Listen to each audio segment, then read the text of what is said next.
Saludos familia orante, nuevamente en un programa de Nací para Orar. Fray Jorge Betancourt, religioso de la Orden del Carmen. Para ti, para ir creciendo en el camino de oración. Estamos leyendo el Evangelio de San Mateo paso a paso, como nos sugiere la Iglesia en la liturgia, domingo tras domingo, en este tiempo. Tiempo de gracia, tiempo de esperanza. Por eso la Iglesia dominicalmente en este tiempo se viste de verde. Habla del color de la esperanza para sembrarlo en el alma de los orantes. Hacemos lectura del Evangelio de San Mateo, capítulo 16, versículos del 13 al 20. El texto lo conoces, es el texto que habla de tú eres Pedro. Hacemos lectura del Santo Evangelio según San Mateo. En aquel tiempo llegó Jesús a la región de Cesarea de Filipo y preguntaba a sus discípulos, ¿quién dice la gente que es el Hijo del Hombre? Ellos contestaron, unos que Juan el Bautista, u otros que Elías, otros que Jeremías o uno de los profetas. Él les preguntó, ¿y vosotros quién decís que soy yo? Simón Pedro tomó la palabra y dijo, tú eres el Mesías, el Hijo del Dios vivo. Jesús le respondió, dichoso tú, Simón, hijo de Jonás, porque eso no te lo ha revelado nadie de carne y hueso, sino mi Padre que está en el cielo. Y ahora te digo yo, tú eres Pedro, y sobre esta piedra edificaré mi iglesia, y el poder del infierno no la derrotará. Te daré las llaves del reino de los cielos. Lo que ates en la tierra quedará atado en el cielo. Y les mandó a los discípulos que no le dijesen a nadie que él era el Mesías. Palabra del Señor, gloria a ti, Señor Jesús. El texto bíblico sugerido es el texto que habla de la vocación de Simón Pedro a presidir el grupo de los discípulos.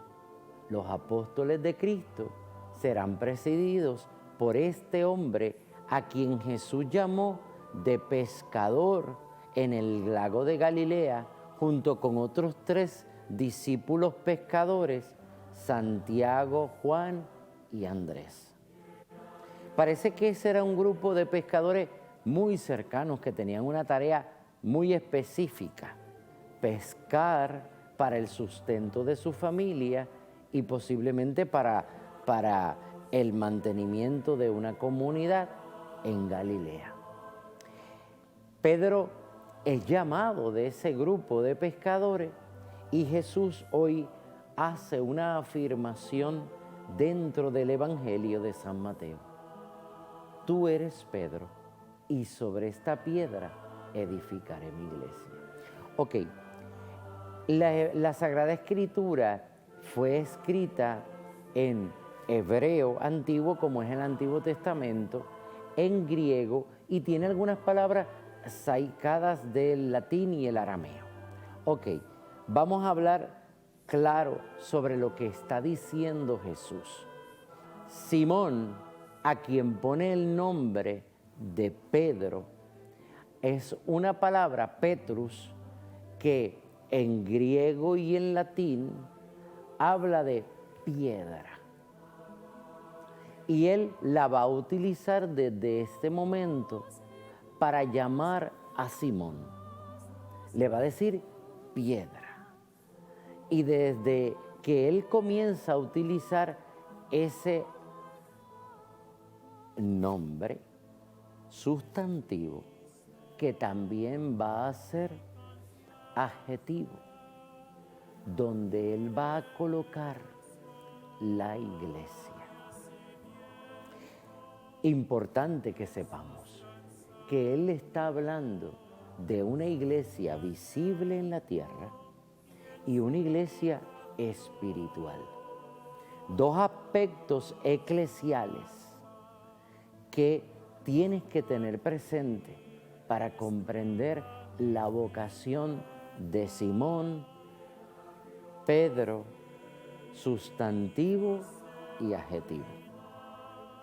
Pedro sustantivo va a ser llamado Pedro y adjetivo va a tener una función en la que él tiene que desarrollarse. Yo no voy a dar clases de gramática, pero este adjetivo es una propiedad de Pedro. Tú tienes que ser el lugar donde se sustente un edificio físico y un edificio espiritual. Esa es la llamada. ¿Por qué Pedro? Porque Pedro será el primero en profesar la fe en Jesucristo. Les leo. Simón Pedro tomó la palabra y dijo: tú eres el Mesías, el Hijo de Dios. Vamos a ver por el Evangelio de San Mateo que desde que Pedro y los primeros discípulos, Santiago, Juan y Andrés, fueron llamados, Pedro va a tener dificultades de fe. Él no está exento a cuestionarse. Hace unos domingos atrás estábamos leyendo que él se hundía en las aguas porque le faltaba fe. Pero más adelante también el Evangelio dirá que Jesús le dice a los discípulos que oren y ellos le dicen: aumentanos la fe. Y le dará una encomienda a Pedro. Pedro, irás a donde no quieras ir y otros te ceñirán. Ese será un testamento para Pedro. En este Evangelio que estamos leyendo, Jesús llama a la vocación del sumo pontífice, el que entre Dios y los hombres va a tener una potestad. Te daré las llaves del reino de los cielos. Lo que ates y desates, tú eres Pedro. Y nosotros tenemos que respetar esa postura. Dentro de unos minutos regresamos. Tú eres Pedro.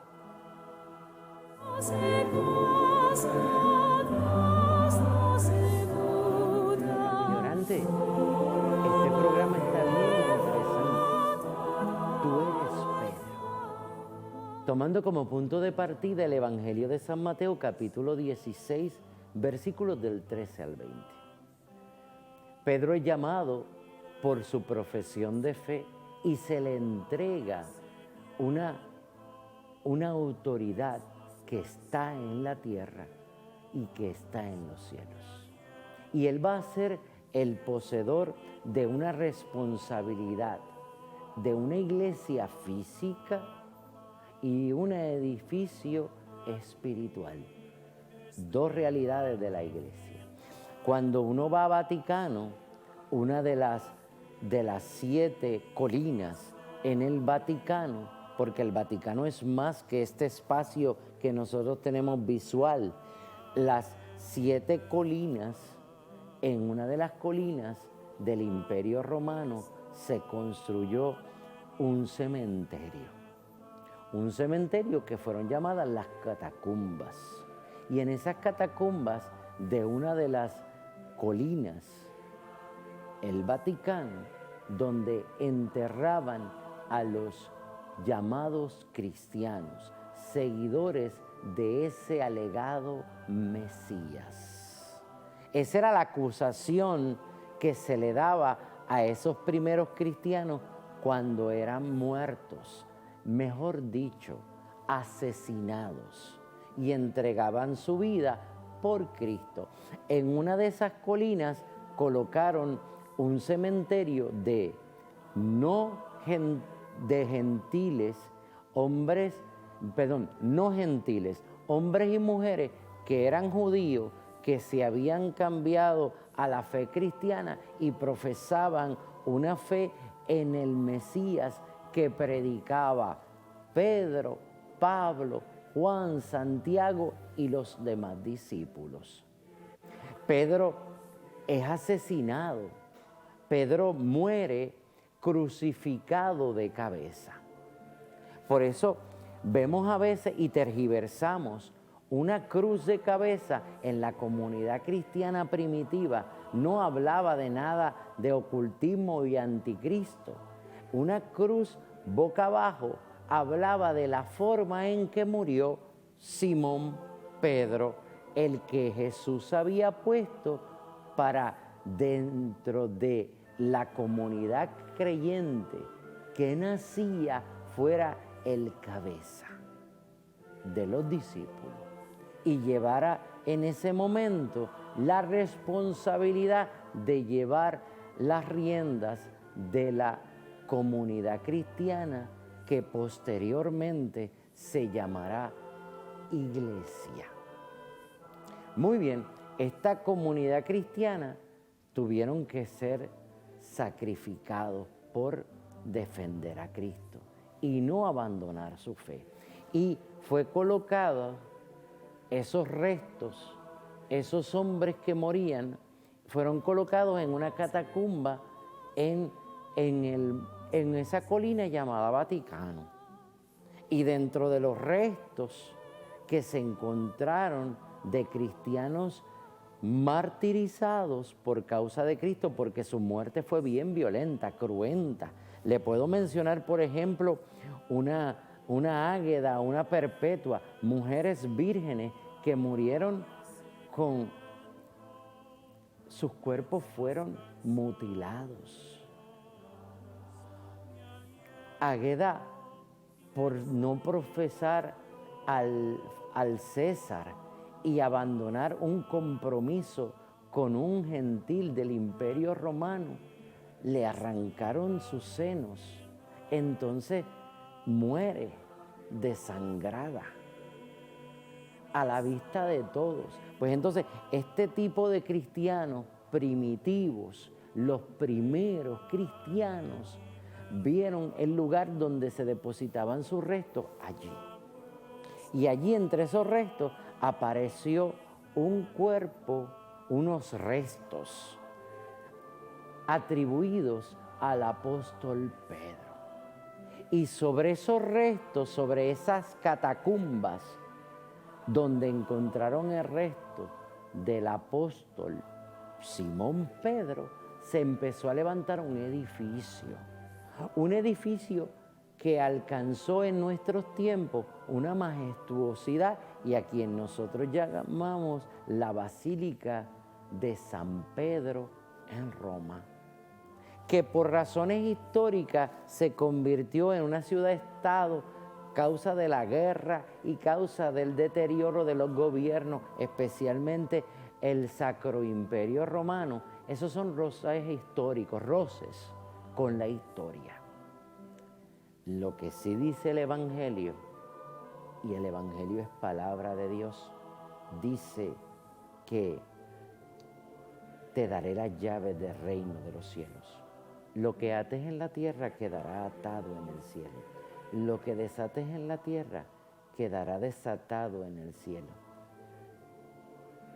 Y el poder del infierno no derrotará a la iglesia que se levanta sobre la piedra que es Pedro. Siento un taco decir esas palabras. ¿Por qué?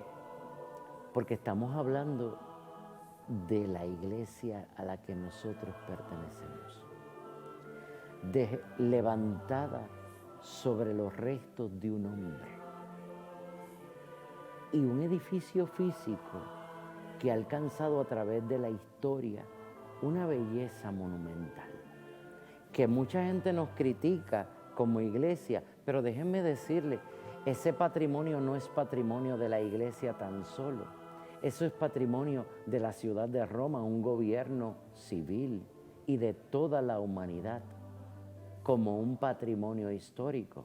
Mucha gente dice, ¿por qué la iglesia no vende esa riqueza? Porque no es venderla a un propietario privado. Lo que calma el hambre y la sed de los pobres es ser la caridad en el mundo.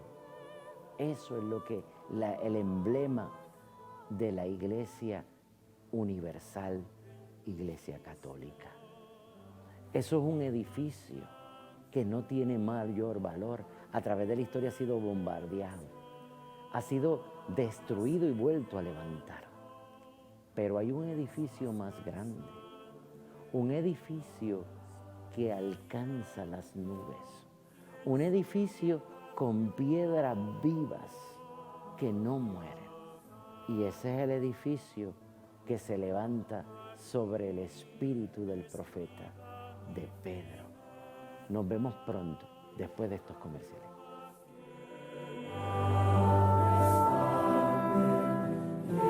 Hombres y mujeres que oran, mi familia orante. Acabamos de terminar este espacio diciendo que hay un edificio más grande y más importante que la iglesia física que puedo ver, que es un templo.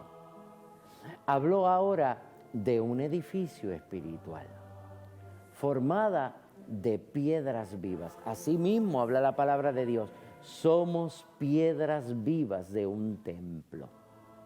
Y llegamos hasta Cristo, la piedra angular que desecharon los arquitectos, y salimos como punto de partida la fe de los apóstoles. El que preside esa fe de apóstol es Simón, a quien pusieron por nombre Pedro, y fue el primero en profesar que tú eres el Mesías, el Hijo de Dios. Esa profesión de fe fue suficientemente fuerte para sostener la fe de las primeras comunidades y continuar así a través de 2000 años de historia.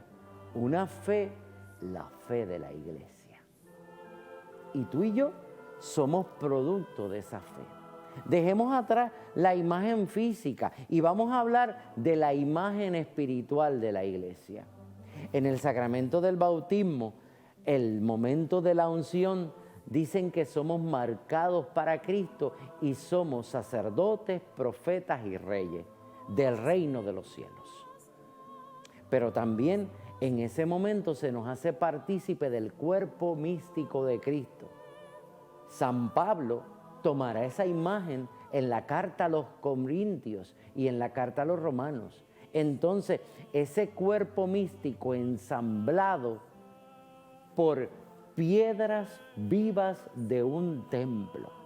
Incluso para los que no entienden esta imagen, el Antiguo Testamento hablará y dirá, tus hijas como columnas de un templo, tus hermosas hijas para adornar el templo físico y el templo espiritual. Columnas de un templo. Saben que hubo una visión hermosa de San Juan Bosco, una visión en la que él contempló una nave impresionante que la llevaba un hombre al timón. Él leyó en esa imagen que la barca que él llevaba era la iglesia y el hombre que la llevaba era el sucesor de Simón Pedro, el que se le entregaron las llaves del reino, el que le dijeron, tú vas a atar y desatar. Y que había una imagen dentro de una tempestad donde estaba la barca llevada por ese hombre y esa columna que se erguía sobre el agua fuerte era la iglesia, pero personificada. Vio una mujer vestida de luz, coronada de estrella, como la imagen del libro del Apocalipsis, capítulo 12, una mujer vestida de luz, de sol, coronada de 12 estrellas. Entonces, él comprendió en su visión que esa columna con esa imagen de esa mujer era la iglesia y la barca era la iglesia y quien llevaba la barca era el sucesor de Pedro. Y que esa mujer era el prototipo de la iglesia, el prototipo en la figura de una mujer que aceptó la voluntad de Dios, que dijo que sí al plan de salvación y en el que el Señor se agradó y la llamó llena de gracia. Estamos hablando de que esa imagen es María, el prototipo de la iglesia. Otro día hablaremos de esa imagen eclesial, pero hoy tú eres Pedro. Y esa imagen petrina tiene una autoridad que hay que ver dónde se hace presente. Mucha gente cuestiona lo que dice el Papa Francisco y los medios de comunicación se han prestado para eso, pero yo les exhorto como ordenado y miembro de la iglesia que Cristo fundó a través del bautismo que yo recibí, que tengamos mucho cuidado con lo que se dice en contra del que es el sucesor de Pedro, porque a él se le ha dado una autoridad. Y hay algo bien claro, la autoridad de Pedro está en el momento en que él habla en su cátedra, ex cátedra. Les explico. Es el momento en que el Papa se pronuncia para hablar de asuntos de la iglesia y utiliza la fuerza del Espíritu y él mismo anunciará de que se hará ex cátedra. Esto es sentado en la sede del apóstol Pedro, donde él va a educarnos. No todo lo que dice el Papa Francisco es cátedra. Un comentario de camino no es un documento oficial del Papa Francisco. Un comentario en los aviones cuando da los viajes, en las entrevistas con los periodistas. Eso no son documentos ex cátedra, son comentarios a preguntas que están sujetas a la corrección por la iglesia, claro. No por los hombres, no por la sociedad. Es la iglesia la que es un edificio eterno formado de piedras vivas que tienen la autoridad de Cristo otorgada a Pedro y a sus sucesores. Hoy es mi deber y mi responsabilidad hacerte un llamado. Seamos fieles a la iglesia. Seamos los sucesores de esa enseñanza. Respetemos que Jesús dijo, tú eres Pedro. Que el Señor les bendiga.